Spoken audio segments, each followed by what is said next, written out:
Hi hello வணக்கம் and welcome to 70mm channel. So இன்றைக்கி இந்த வீடியோவில் நம்ம பார்க்க போகிற இன்ட்ரெஸ்டிங்கான ஒரு காசிப் என்னன்னு பார்த்தீங்கன்னா, தாய்லாந்தில் வெறும் உள்ளாடையோட அந்த சீரியல் நடிகை வந்து மஜாவான போஸ்ட் போட்டிருக்காங்க. ஸோ அது வேறு யாரும் கிடையாது, எதிர்நீச்சல் நடிகை மதுமிதா.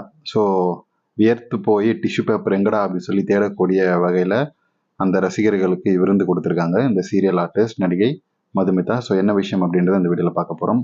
சினிமாவில் நடிக்கக்கூடிய நடிகைகள் போலவே சின்ன திரையில் நடிக்கக்கூடிய நடிகைகளும் மக்கள் மத்தியில் தற்போது பரவலாக வந்து நல்ல பேர் வந்து பிரபலம் வந்து கிடைச்சிருக்கு. அந்த வகையில் வந்து சன் டிவியில் ஒளிபரப்பாயிட்டு வரக்கூடிய எதிர்நீச்சல் சீரியலில் மதுமிதாவுக்கு ஒரு நல்ல பேர் வந்து கிடைச்சிருக்கு. ஸோ இவர் இந்த சீரியலில் குடும்ப பாங்கான கதாபாத்திரங்கள், அதுவும் குணசேகரன் வீட்டு மருமகளாக அசைத்துட்டு வராரு அப்படின்னு தான் சொல்லணும். ஸோ இவருடைய அழகு எல்லாமே வந்து நடிப்பும் வந்து நல்லா இருக்கு. ஆனால் இவர் போட்டிருக்கக்கூடிய இந்த ஃபோட்டோஸ் தான் வந்து ரசிகர்களுடைய வைரல் கண்டென்ட்டாக மாறி இருக்கு. பொதுவாகவே வந்து ஹாலிடே சீசன் கிடைச்சாலே சின்ன திரை நடிகைகள் முதல் பெரிய நடிகைகள் வர மாலத்தீவு, தாய்லாந்து அப்படின்னு சொல்லி இன்ப சுற்றுலா போயிடுவாங்க, தன்னுடைய ஆண் நண்பர்களோட போயிடுவாங்க.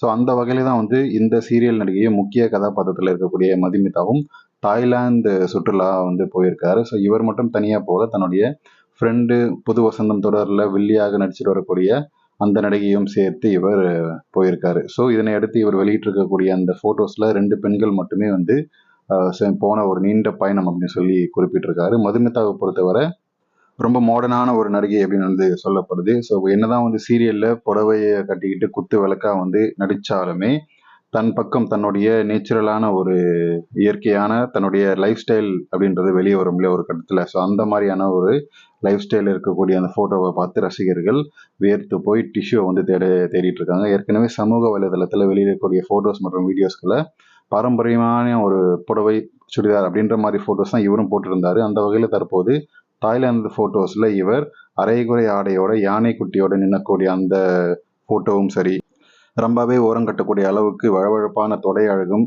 என்னுடைய எவ்வளோ பெரிய தொடை அழகு பாருங்கள் அப்படின்னு சொல்லி அவ்வளோ ஏத்தமாக போட்டிருக்காரு. சின்ன தொடையும் இல்லை, அது பயங்கர பெரிய தொடை அழகை வந்து காட்டியிருக்காரு. ஸோ மேலும் வந்து தண்ணியில் நிற்கக்கூடிய அளவுக்கு ஒரு உள்ளாடையோடு சின்ன குட்டி டவுசர் இருக்கிறதுலே வந்து குட்டி டவுசர். ஸோ அந்த டவுசரை போட்டுக்கிட்டு தன்னுடைய தொடை அழகும், அதை முன்னாடி பார்த்த யானைக்குட்டியோட நின்ன அந்த தொடை அழகோட இந்த பீச்சில் பார்க்கக்கூடிய இந்த பிக்னி தொடை அழகு ஸோ இன்னும் மஜாவாக தான் இருக்குது. ஸோ அது மட்டும் இல்லாமல் இவர் ஆல்மோஸ்ட் வந்து ஒரு பிக்னி ஸ்டைலில் தான் போஸ்ட் பண்ணியிருக்காருன்னு தான் சொல்லலாம். ஸோ பிக்னி போடுறதுக்கு பதிலாக சீரியலில் நல்ல பேர் இருக்குது அப்படின்றத தெரிஞ்சுக்கிட்டு, ஸோ நம்மளுடைய லைஃப் ஸ்டைல் வேறு, சீரியல் லைஃப் ஸ்டைல் வேறு அப்படின்றதுக்காக பிக்னி போடாமல் அந்த பிக்னி மாதிரி இருக்கக்கூடிய அந்த சின்ன டவுசர், அப்புறம் வந்து மேலே ஒரு சின்ன உள்ளாடையை போட்டுட்டு தன்னுடைய பீச்சில் தன்னுடைய அந்த சுற்றுலாவை என்ஜாய் பண்ணியிருக்காரு. ஸோ இதை பற்றி உங்களுடைய கமெண்ட்ஸ் என்னோட கமெண்ட் செக்ஷனில் மறக்காமல் சொல்லுங்கள்.